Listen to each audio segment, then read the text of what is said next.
James, you said something about doing a speech and debate tournament. So you and I each did speech and debate. Jason, did you do speech? You did, right? As well, right? The three of us? Yes, we all Not three together. did. Okay. No, not together.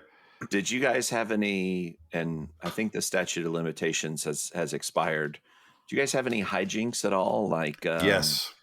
Okay. Anything? I've got a pretty good speech and debate story as far as nerdy at the time, possibly still nerdy. I don't know. I thought we had fun, but I can go first and then pitch it to you guys, or what do you think? I think Jason's got one. Okay. And we can obviously not share names. We don't have to.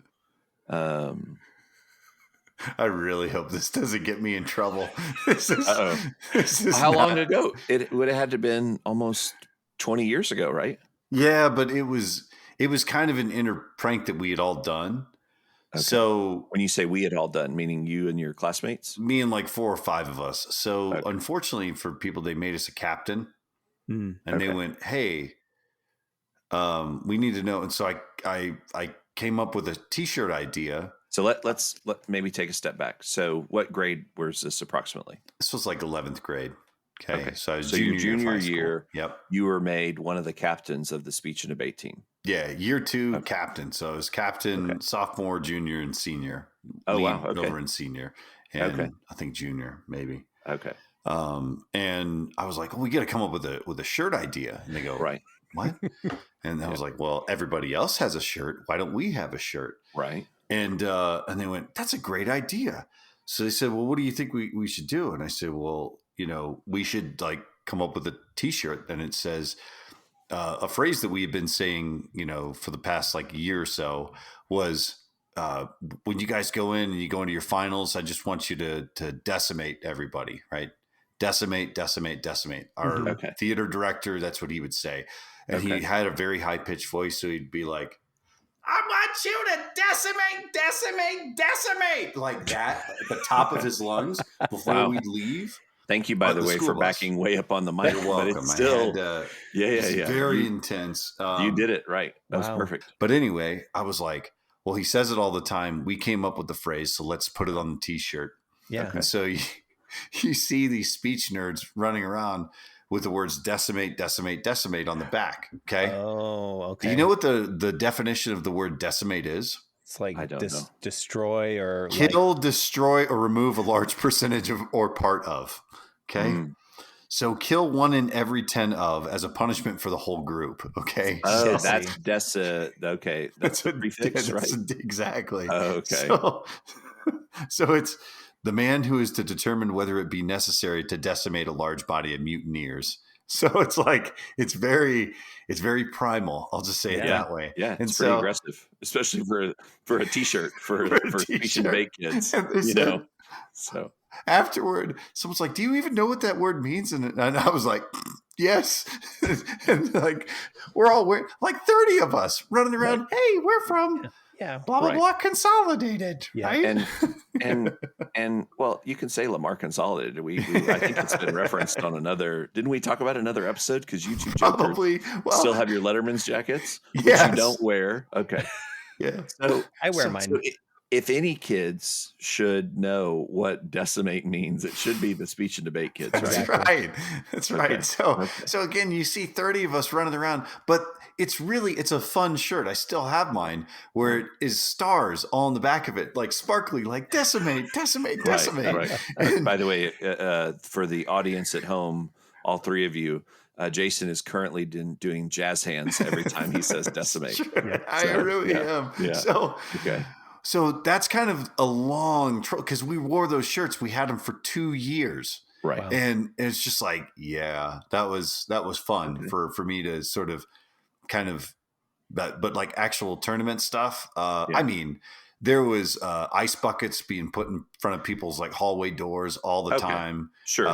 That you just put on the handle and they drop it. Ice goes everywhere. Okay. That's pretty good. So when they open the door, ice everywhere. And so what do you do as a nervous high school kid? You panic. Oh my God. And you've got your stuff. And then if you don't have your room key, and it's just all sorts of stuff happen. And it's noisy too. So if you break out past your curfew time, which for us, it was 9 p.m. Oh, wow. and you hear a bucket fall and ice goes everywhere, Right. you'd hear Miss A go, "Everybody get back to your room," Right. from like somewhere else in the hotel. And Yeah. Yeah. they're not classy hotels. No offense to the No, I mean, speech and we debate didn't travel have budget. we didn't have the budget for. Yeah, I mean, it Yeah. was if it was a Best Western, that was pretty nice. It was So, pretty nice. Yeah.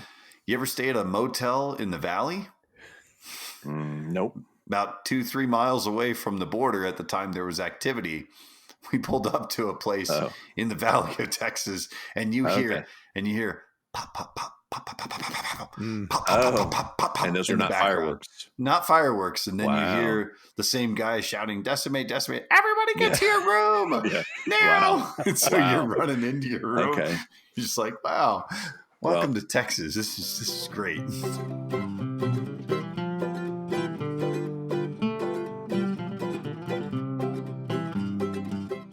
Before I share mine, I have a quick aside, as I always do. One more thing, which is never true. I always have many more things to share. But I do want to share. You reminded me of something with the decimate comment. Karen went to school in Southern California, and her yearbook says "through the years" on the front of it. And I think I've told one of you this story. So, they say like punctuation saves lives. So it's like, let's eat or let's eat grandma. It's like, let's eat comma grandma or let's eat grandma, right? You've seen that t-shirt or Yeah. that meme? Which is a band, actually. There's a band called Let's Eat Grandma. Is it really? Wow. There is. Wow. Okay. So punctuation is important. Also, and I guess this falls into punctuation, the tilde, which is the enye, so Yep. the little curve over the N, that is also important. The reason why that is important is because there are two words in Spanish that with or without the tilde mean something radically different. So A-N-Y-O, año. So think añejo, all the different things, but año means year. Mm-hmm. A-N-O, no tilde, no enye, means anus. Mm. So on Karen's yearbook, on the cover, in all caps, it says "through the anus, por el ano." Okay. Oh no. Now, and I wish I was kidding. So she showed me her yearbook one time. I don't remember why, what the context. I think we were like going through boxes or something. And I said, "Hey, that means something different." She goes, No. She's like, "No, they looked into it apparently. And I guess what they said was when it's in all caps, you don't have to use the tilde." Now, I don't know that to be true. Right. But what I suspect and what I told her is I said, I can't imagine at that time in Pico Rivera, California, which is a lovely place, that there were no native Spanish speakers on the yearbook committee. I find that highly unlikely. What I suspect is that that's what the kids told everyone else. So as a prank, their yearbooks could say "through the anus." So instead of "through the years." So yes. Okay, so Feliz Navidad, Prospero Año y Felicidad. What is Prospero Ano? So what you would say then is Feliz Navidad, Prospero Año y Felicidad. Yeah. So sorry, I had to sing it like the alphabet, right? You have to go through the Yeah. song to get it. Okay, so what you would say is Feliz Navidad, Merry Christmas. Feliz Navidad, Merry Christmas. Feliz Navidad, Merry Christmas. Prospero Año, so prosperous year and happiness, right? So it would say prosperous anus and happiness. So yes. Yeah. Well, that's one way to celebrate the year. Jose Feliciano's not proud right now, guys. I just want you to know. He's really disappointed. Yes. That is probably, it's got to be top 10 in terms of most played songs during during the holidays, for sure.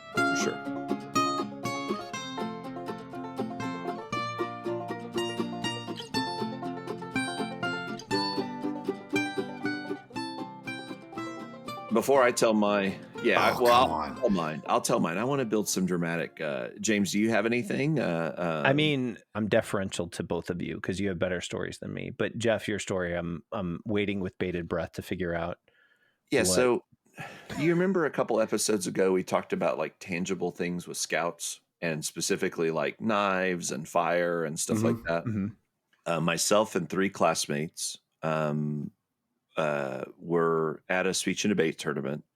And if you guys remember, most of those tournaments have some events on Friday night, and then they do all the events, on Saturday. And I don't know that there was ever a Sunday tournament. It felt like they were always like Friday afternoon through Saturday, late afternoon, early evening. Yep. And then they do the award ceremony. Semis at 2, finals at 6, awards at 8. Something like that. Right. And then you're home by midnight or 1 a.m. or whatever. But Friday night is a limited schedule, meaning not everyone has events. So I remember particularly a debate, and the debate style that I did was called Lincoln Douglas, which is the one where you stand next to and you debate another person, but it's LD. more LD. Exactly.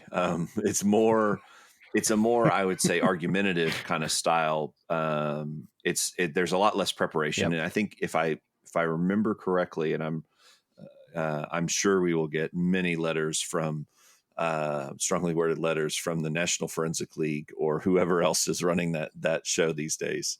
But the other style of debate was cross-examination, or CX, right? And so cross-ex. And those kids had like the files with all the stuff and the research. That is definitely not my attention to detail focus. I'm not doing CX. I did LD. So anyways. What did you do, Jason? Cross-ex or LD? I did both, but for me, I was a lot better at cross-examination. Ditto. And then I quit. And I was like, I can't do debate anymore. Yeah. I was tired of yelling at other kids that were the same age as me. Yeah. Because the whole thing is you basically have to flip-flop them, turn them upside down, right? Yell at them, right? And cross-examination. Well, in some ways, to me, it's another. It's similar to mock trial, right? I know there's kids that do that, so there is that kind of attorney legal kind of set. But anyways, so you were doing Lincoln Douglas debate, yep, LD. Yep, I did LD. And Friday night, as well as another classmate, an unnamed classmate. And then 2 other classmates were not doing any events Friday. Well, the other classmate that did debate and I scored quite poorly in our Friday night debate. And we knew that because they give you your they give you your scorecards, right? At the end of the debate. And so you have a record there of what the scorecard looks like. And so this classmate and I were frustrated because we had scored poorly. One other note. When we had checked into the hotel that afternoon prior to going to the school, there was some kind of foreign substance all over the bedspreads. Not a liquid substance, to be clear. I want to make it very clear. It was some kind of we think it was it might have been mold, or it was some kind of dust. We don't know what it was. Like maybe the popcorn ceiling. Exactly. Something like that. Yeah.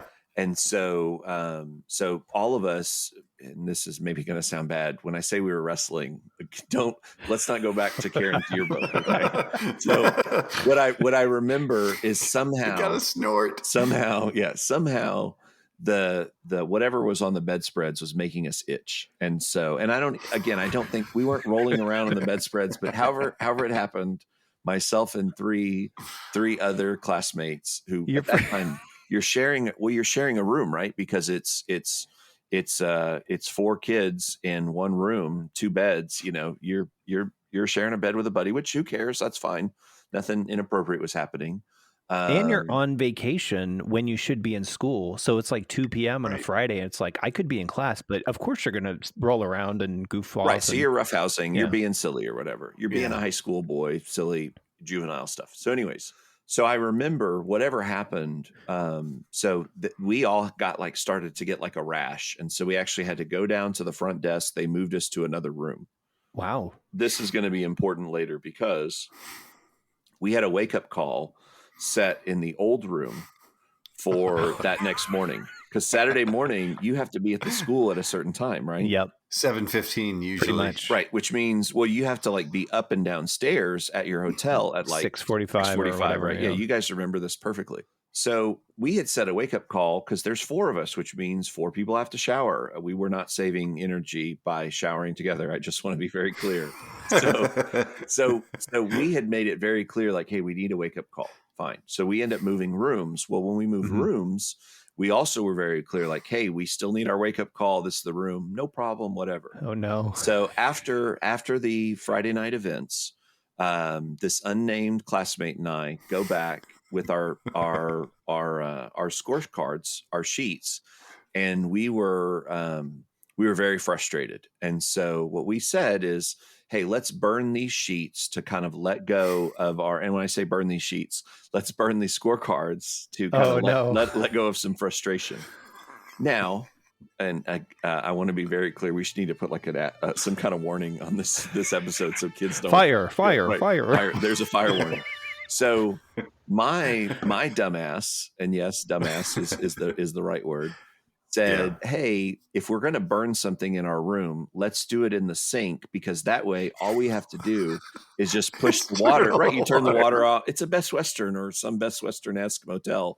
So we just turn the water on. Right, the day's in. So you just turn the water on, you put the fire out. No problem. Well, number one, we radically underestimated the amount of fire that even what we were burning, and we probably also threw like the Kleenex boxes and there were other things that we were burning in the sink. And so, so the fire got pretty big, which was of course alarming. And so, but I was able to, myself or one of my unnamed classmates was able to reach the faucet, put out the fire. Well, go through a 2-foot flame. Right.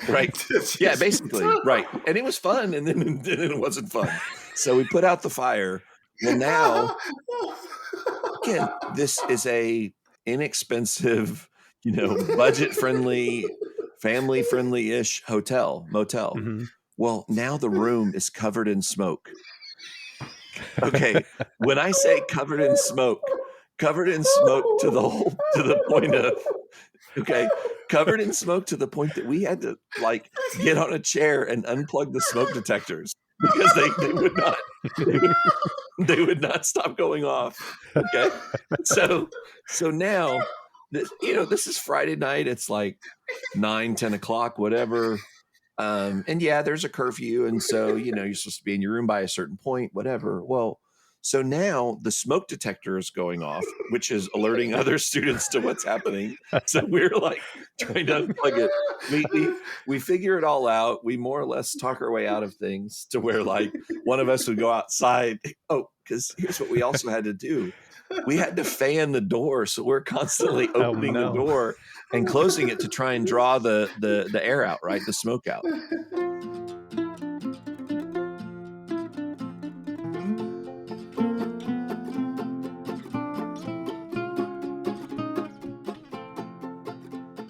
More or less, we got through the night, and no worse for wear generally. Well, you can imagine at 6:45 when our wake up call was supposed to happen, that did not happen. No. At 7 o'clock when our backup wake up call, because keep in mind for you listeners out there that are not my age or even James or Jason's age, we did not have cell phones. And so there was no cell phone alarm. And I think maybe the room didn't have an alarm clock. So it was only the wake up call, right? Because no one really traveled with an alarm clock. Maybe people did. We certainly didn't. We're high school kids. Right. So now we wake up in the morning to, and so we're like, what is it? So we wake up and then we look and we're like, holy smokes, like it is really late. So we open the door and it's one of the captains. And he goes, what are you guys doing? And we're like, we just woke up. And he's like, what? And so we're like, yeah. And he's like, why does it smell like smoke in here? And we're like, and so we're like, so at this point, and when I say we were talking, one of us, I think, was engaged with the captain at the door. The other three are furiously like, getting ready. Let me throw some hair. It's also probably a good time to mention that one of our classmates had broken his collarbone. So he was in a sling. So he needed extra time to get ready, which he did not have. So it looked like a scene from a movie. You got a guy in a sling trying to brush his hair with one good arm. Okay, somebody else is brushing their teeth. And when we looked downstairs, what we saw was a bus full of our classmates and the coach, the teacher, looking up at us in the room going, "What are you doing?" So we're like, yeah, we got to get ready. Give us 5 minutes or whatever. Hey, we've already been waiting. We've been knocking. You guys haven't answered. Okay. So then somebody came back up like 5 minutes later. Hey, you guys are in big trouble. Mrs. A is going to need to talk to you. You're probably going to get kicked off the squad and all this stuff. And now we're like, hey, look, it's silly. Certainly it was reckless. Our decision to make fire inside the room was a bad decision, but let's not, there's no lifetime consequences of this. No one really got hurt, except for the sink in the hotel. But so then a few minutes more pass, and I think actually Mrs. A may have even come up and said, "Guys, this is ridiculous," something like that. And to her credit, she didn't scream at us or raise her voice. She was upset, obviously, but then what ended up happening, I don't know if you guys remember this, sometimes parents would accompany to be extra judges or just support. So one of the parents was there and had their own personal car outside of the bus. So it's like, hey, Mr. So-and-so or Mrs. So-and-so is just going to take you guys to the school directly. So just be ready in 15 minutes. That way the squad, and that, you fell that was back another, asleep. Yeah. That was the other thing. It was a lot of, you guys have let down the squad and this and that. And it's like, all right, let's not be melodramatic. So lighten up. Yeah. But you're being a little rash here. It's unbelievable. Call back to your rash. Get out of here. So jeez, there may be more. You're fired, James. Yeah, there may be.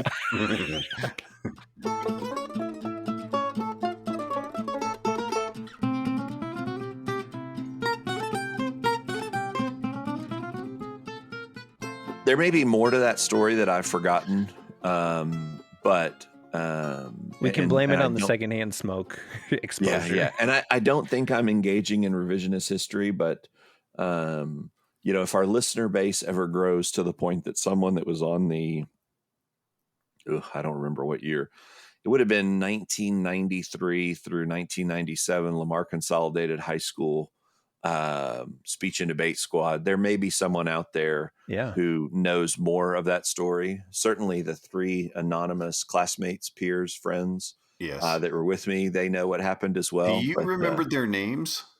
I do, and I cannot say because I don't only remember their first names, but I also remember their last names. And I think I know who it might be. Yeah. So yeah, but we will leave them unnamed. Absolutely. Because I'm sure. Hang on one second. I had to pause it because the volume on the TV in the living room went way up, but it sounded like there was a man's voice in the apartment, and so I needed to understand. Your face said it all. You're like, huh? That was fast. Hold on a second, guys. So I worked at the Days Inn at so-and-so Texas in 1994. Exactly. Yeah, someone. You owe me $200. I saw you boys walk out of that room, look like Cheech and Chong been hanging up in there. That's all my picture says. Is you guys are just and that's. Jason, you reminded me of something. That's how uncool we were. Is it wasn't like we were smoking cigarettes or cigars or gambling or we might have been gambling. No, but we weren't smoking any legal or illegal substances. Right. We were burning our speech and debate score sheets, in a feigned attempt at sticking it to the man.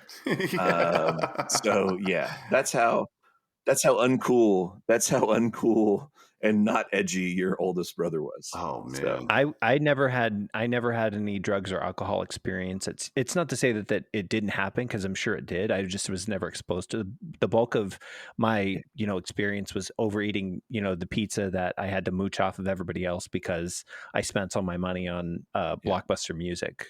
on the Friday Look, afternoon. my freshman year speech and debate, both the Chronic and Doggy Style were two of the big albums, and so I mean, I will say, and we may need to bleep this out, that in freshman year, that was the first time I got to drink gin and juice, Yeah, and yeah, really we only drank it because it was in the Snoop Dogg song, like exactly. That's right. so You're like, this so is we drank terrible. Seagram's gin and orange juice, and we're like, yeah, but Do you guys anyways, know where we can get in the Indo?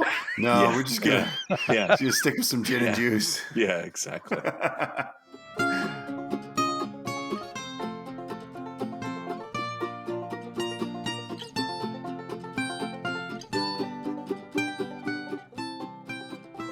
That was my speech and debate story. Wow. I'd say outside of that, I mean, no other real shenanigans. And so I also mentioned earlier, I think that's part of the reason why myself and those other classmates, even if we had wanted to be captains, Hmm. at least as far as I remember it, we were never encouraged to apply for that because you did have to like ask for it, right, Jason? It wasn't like it wasn't given to you. So it's democratic, basically. So your teammates like voted on who they wanted to do it, and then it was just Yeah.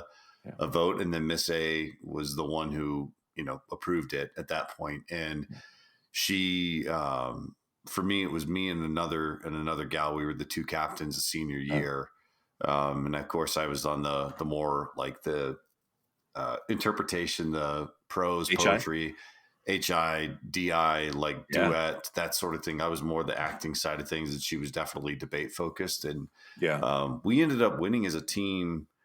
It was like 2 tournaments that year, which is pretty Okay. cool. That's But cool. Yeah. I mean, it wasn't. You do 15 of these tournaments a year. Yeah. I think 10 or 15. That's probably 15, right? I mean, it's an interesting. I enjoyed it. I don't know if you guys enjoyed it. I mean, I think. I loved it.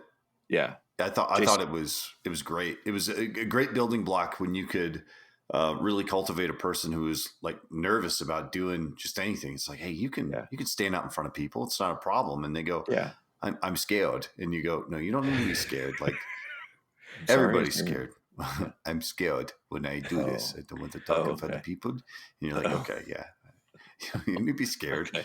And so, you teach them techniques, and you can see a kid grow like Yeah. that. And that Yeah. was probably the best part about that whole thing. And I remember it's like, oh, I never qualified for state or nationals or any other, what I would say the NFL bullshit that you've got to do, because for me, I didn't, And number one, we didn't have the money to. NFL was the National Forensic League, everyone. That's right. Not the National Football League. That's So. right. So Yes. number one, we didn't have the money for me to be able to go to nationals. Right. And it's not like it's an expense paid trip. Right. No, you would have had to raise money by selling candy bars or get sponsors. Exactly. Right. And I looked at it and I was like, look, I'd rather teach people how to do this because I'm not into that level of accolade. Yeah. How is this going to benefit me on a college application? And it really doesn't. My goals were extraneous, but being the captain was cool because, I'd done it for, like I said, I think the sophomore year, and then I was like a junior captain, and then it was captain both junior and sophomore or senior year. So it was like I ran it. That's cool. Would you go back and judge at a tournament? Maybe. I don't know. If the girls got into it when they're old enough to get into it, I probably would. Mm-hmm. But for me, I think you'd probably much rather have me there versus anybody else, just because I care about like what these kids are doing. I just have a problem of, being able to say, oh, you were the best. I'll tell everybody they're the best, because when you're in high school, the thing that we always miss about it is how like impressionable someone saying the wrong thing can be to you. Yeah. And I think we lose sight of that today just because, we make an assumption every kid's buried in their cell phone. Well, they are, but why? Yeah. And so something like that. Yeah. You're saying because if I'm understanding you correctly, it's that you feel like people aren't taking interest in what they're right. So that's why some of the kiddos are buried in their cell phones, is because people aren't taking interest in them or what's important in them. That's right. Interesting. Yeah. Yeah. That's a good take. Hitting the speech and debate tournament to judge, it'd be great if, you could do it, but I don't have, acting chops, right? I only did a couple of plays. I didn't do anything major. And so it's like, I know they need volunteers, but then I talked to somebody who did it. And he's like, oh, I love doing it. And he's the type of salesperson that loves to sell and not solve problems. And I'm like, it's kind of cringe. Speech and debate also, this is just my perspective, is drastically different outside of Texas. It's almost like the high school football. Yeah, it's like the high school football phenomenon. It means something different when you're doing it in Texas. Like we were fortunate, we had a team that won the state championship, right? One year. Are you talking about football or speech and debate? Oh, yes. Yeah. No, very competitive. Yeah, very competitive football team. And I did speech and debate when I left and moved to California, but it was different, huh? It was totally different. Like it was almost like people were not as. It wasn't that people weren't passionate, but they brought a different discipline to it. And so I also wonder did a lot of that stuff go virtual? So like, do they even have in-person judging now? Is it conducted virtually? Right? Yeah. Do you have judges logged in to a Zoom? Or a Zoom-like thing to watch, but performances in person are just so much more impactful. Oh, yeah. But I look at when you're a judge at, say, a tournament for a weekend, you don't get to see the amount of time that kid constructed in themselves, and so it can be very cutting to them. Yeah, that's true. And so for me, like, I'd love to be like an assistant or volunteer, some level of influence to like high school kids. Yeah, but is it going to take me away from my own family? Sure. And it's like, that's the difference. Do you invest time in your kids, or do you invest time in others? And I think there's a really delicate balance to where it's like, if I was a teacher, I could totally, justify it, but it's like, hey, fair. What are you doing? I'd rather have you be around here. But I love the fact of like any sort of civil or civic service to be able to give back.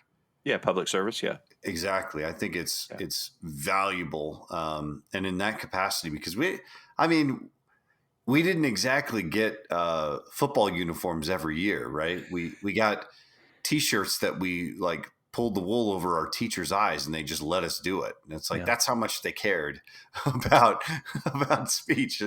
And yet the three of us are doing this now. And I think that had we not all three taken an interest in it, we wouldn't be as well-spoken. We wouldn't have as much control over our careers, and we wouldn't have the ability to do high-level documentation or dissection of information in a very rapid manner. Those are very unique skills that you got to build up that when you're in that teenage years, it's really impactful. Fast thinking. Plus we sound amazing. That was a solo. I was not going to join you on that. Amazing. We had to convince National Forensic League to go for that corporate sponsorship again, because it would be super cool to have Prince. I know Prince is, dearly departed, but the Pepsi NFL halftime show, but it's Prince doing the rain guitar, but it's National Forensic League. Like everybody's tuning into the Super Bowl. It's like, it's just some person doing 9 minutes of humorous and terp. It's like Neil Simon. Neil Simon just doing a Neil Simon routine. Yeah. That's great.